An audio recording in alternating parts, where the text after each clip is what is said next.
तो आज मैं आपको एक अनोखी रहस्यमय कहानी सुनाऊंगी। अगर आप चैनल पर नए हैं तो अभी सब्सक्राइब कर ले, यह मेरा दूसरा नया चैनल है ताकि और भी रहस्यमय कहानी सबसे पहले आप तक पहुंचे तथा कहानी पूरा देखे, क्योंकि अंत में एक अनोखा रहस्य छुपा है। धन्यवाद। तो सुनिए। एक विशाल और उपजाऊ मैदान के बीच, जहां नदियां बहती थीं और फसलें लहलहाती थीं, समृद्धग्राम नाम का एक गांव बसा हुआ था।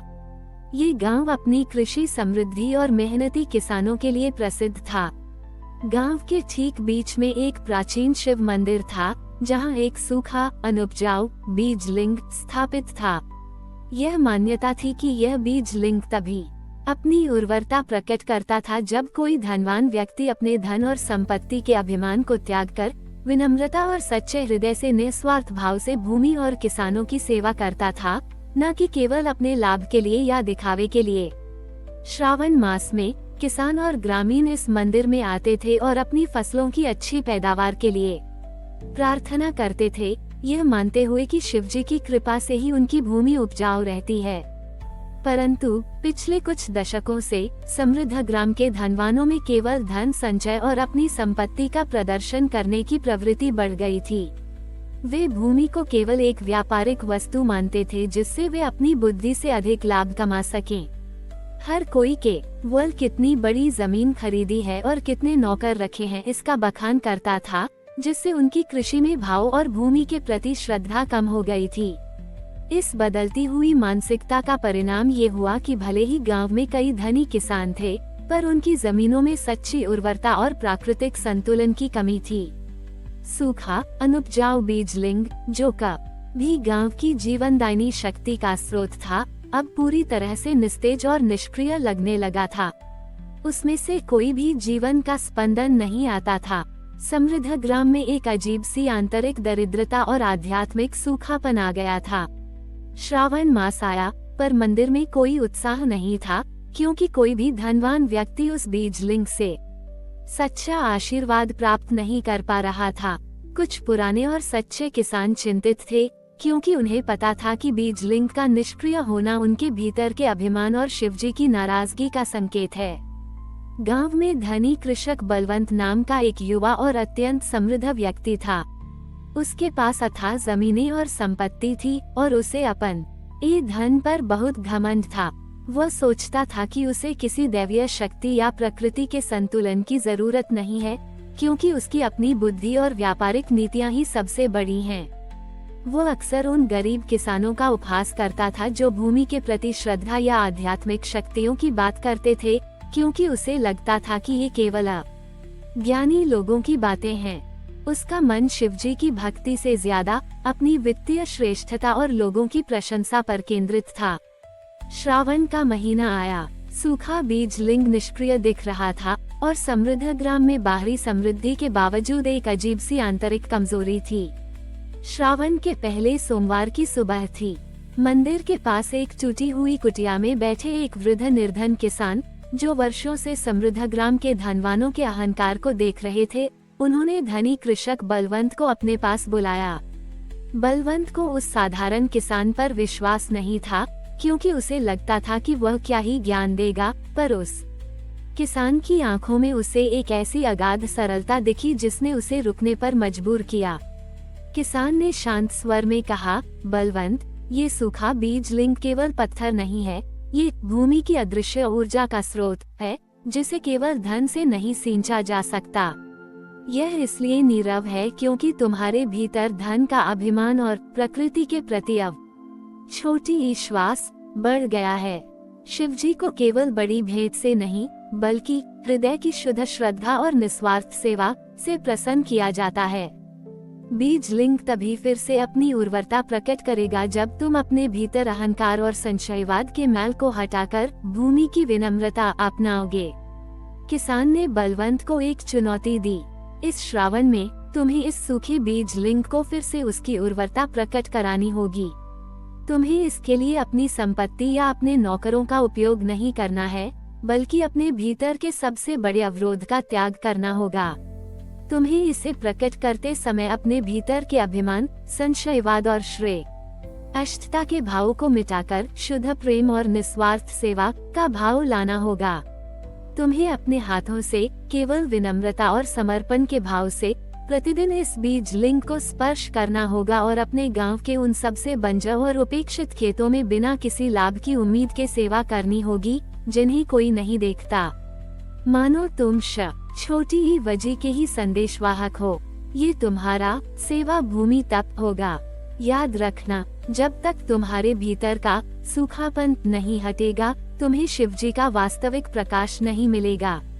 बलवंत ने चुनौती सुनी। उसे यह काम असंभव लगा। वो कैसे अपने धन और सम्मान को छोड़कर बंजर खेतों में काम कर सकता था, जब उसने जीवन भर केवल अपनी समृद्धि पर ध्यान दिया था। पर निर्धन किसान की आंखों में उसे एक अजीब सी शक्ति और दृढ़ता दिखी। उसे अपने भीतर एक अज्ञात प्रेरणा महसूस हुई। उसने सोचा, ठीक है, मैं ये करके देखता हूँ। अगर बीज लिंग सच में अपनी शक्ति प्रकट कर पाया तो शायद मुझे भी कुछ मिलेगा। उसने चुनौती स्वीकार कर ली, पर अभी भी उसके मन में देह और अपने अभिमानी स्वभाव की एक छोटी सी छाया थी। धनी कृषक बलवंत ने चुनौती स्वीकार तो कर ली, पर अभी भी उसके मन में संदेह और अपने अभिमानी स्वभाव की एक छोटी सी छाया थी। श्रावण के पहले सोमवार की शाम से उसने प्रतिदिन सूखे बीज लिंग के पास जाना शुरू कर दिया। उसने अपने आलीशान वस्त्र और आरामदायक जीवन को छोड़कर गांव के सबसे बंजर और उपेक्षित खेतों में समय बिताना शुरू किया। वो उन्हें अपने हाथों से जोतता, उन्हें पानी देता और उन्हें उर्वर बनाने का प्रयास करता, बिना किसी लाभ या पहचान की उम्मीद के। यह एक अभूतपूर्व कार्य था। एक धनी व्यक्ति जिसने जीवन भर केवल धन संचय किया था, वह अब अपनी मेहनत और समय दूसरों पर खर्च कर रहा था, बिना किसी लाभ की उम्मीद के। उसे यह बहुत कठिन लगा। उसका शरीर दुखता और उसका मन अक्सर उसे याद दिलाता कि यह सब उसके स्तर का काम नहीं है। उसे एहसास हुआ कि जो धन उसे कभी उसकी सबसे बड़ी ताकत लगता था, वही अब उसे विनम्रता और सच्ची सेवा सिखा रही थी। उसका अहंकार ही उसके भीतर अशांति का कारण था। धीरे धीरे जैसे जैसे बलवंत हर दिन निस्वार्थ भाव से उन बंजर खेतों की सेवा करता गया, उन्हें सींचता, उनके आसपास की मिट्टी को नरम करता, उनसे प्रेम से बात करता, जैसे वे जीवित हों, उसे केवल शारीरिक प्रयास ही नहीं बल्कि एक आंतरिक बदलाव भी महसूस हुआ। हर सुबह जब वो बीज लिंग को छूता और शिवजी का स्मरण करता, तो उसे अपने भीतर के लोभ और दिखावे को शांत करना पड़ता था। उसका ध्यान अब केवल अपने मुनाफे पर नहीं, बल्कि प्रत्येक बीज के महत्व और भूमि की दिव्यता पर केंद्रित हो गया था। ये सेवा केवल खेती करना नहीं था, यह उसके आत्मा का शुद्धिकरण बन रहा था, शिवजी को अर्पित एक तपस्या। वो अब किसी को कुछ साबित करने के लिए ये सब नहीं कर रहा था, बल्कि अपने भीतर की शांति और उस पुराने विश्वास के भाव को वापस लाने के लिए कर रहा था, जिसे उसने कभी नकार दिया था। श्रावण का दूसरा सोमवार आया। सूखा बीज लिंग अभी भी पूरी तरह से अपनी उर्वरता प्रकट नहीं कर रहा था और समृद्ध ग्राम में निराशा गहरी थी। बलवंत लगभग थककर चूर हो चुका था। उसके शरीर में ऊर्जा कम थी, पर उसके मन में एक अद्भुत शांति थी, जो उसने पहले कभी अनुभव नहीं की थी। दूसरे सोमवार की सुबह जब वह बीज लिंग पर काम कर रहा था, तो उसने देखा कि मंदिर के बाहर एक छोटा बच्चा, जिसके पास कुछ सूखे बीज थे, उन्हें एक टूटी हुई मिट्टी की पोटली में रखने की कोशिश कर रहा था, ताकि वे बर्बाद न हों। उस निरीह बच्चे की लगन और प्रकृति के प्रति उसके समर्पण को देखते ही बलवंत के भीतर एक असीम करुणा का संचार हुआ। उसे लगा जैसे शिवजी स्वयं इस छोटे से प्राणी के रूप में उसे संदेश दे रहे हैं कि सच्चा धन केवल संपत्ति में नहीं, बल्कि एक छोटे से बीज को सहेजने और उसमें जीवन का संचार करने में है। उसने अपनी अंतिम शक्ति से उस बच्चे की मदद की और उसके बीजों को सुरक्षित रखा, इस बार किसी दिखावे के लिए नहीं, बल्कि केवल निस्वार्थ प्रेम और समर्पण के भाव से। और तभी एक अद्भुत चमत्कार हुआ। सूखा अनुपजाऊ बीज लिंग, जो दशकों से निष्क्रिय और नीरस था, अचानक एक तीव्र हरे भरे प्रकाश से जगमगा उठा। उसकी आभा इतनी विशाल और तेजस्वी थी कि उसने पूरे मंदिर को ही नहीं, बल्कि पूरे समृद्ध ग्राम को प्रकाशित कर दिया। और फिर बीज लिंग के भीतर से एक शीतल जीवनदा ये ऊर्जा फूट पड़ी जो धीरे धीरे बढ़ती गई और गांव के सभी बंजर खेतों में फैल गई। शहर में फैला अहंकार और निराशा का माहौल तुरंत एक गहन शांति और आनंद में बदल गया। सबसे हैरान करने वाली बात ये हुई कि गांव के सभी बंजर खेत अचानक हरे भरे हो गए और उनमें ऐसे बीज उगाए जो पहले कभी नहीं देखे गए थे। समृद्ध ग्राम में फैली अशांति तुरंत विश्वास, प्रेम और सामूहिक सद्भाव में बदल गई। गांव के लोग और धनी कृषक जो उस अद्भुत प्रकाश और बीज लिंग की नई भव्यता से आकर्षित होकर मंदिर की ओर दौड़े, वे सूखे बीज लिंग को पूरी तरह से उपजाऊ और तेजस्वी देखकर हक्के बक्के रह गए। उन्होंने बलवंत को विनम्रता से बीज लिंग के सामने खड़े देखा। उसके चेहरे पर एक ऐसी दिव्य शांति और करुणा थी जो पहले कभी नहीं थी।